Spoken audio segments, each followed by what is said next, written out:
Tayo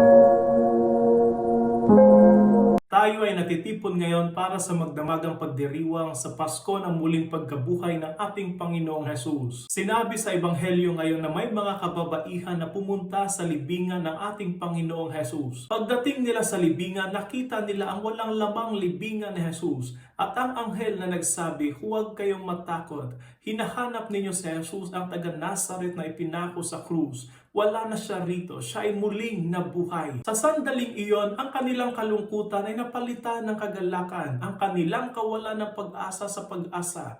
At napagtanto nila na ang kamatayan ay nadaig na at si Jesus ay muling nabuhay tulad na kanyang ipinangako. Mga kapatid, ang mensahe ng Pasko ng pagkabuhay ay tagumpay laban sa kadiliman, buhay laban sa kamatayan. Ito ay paalaala na gaano ang kahirap ang ating mga kalagayan.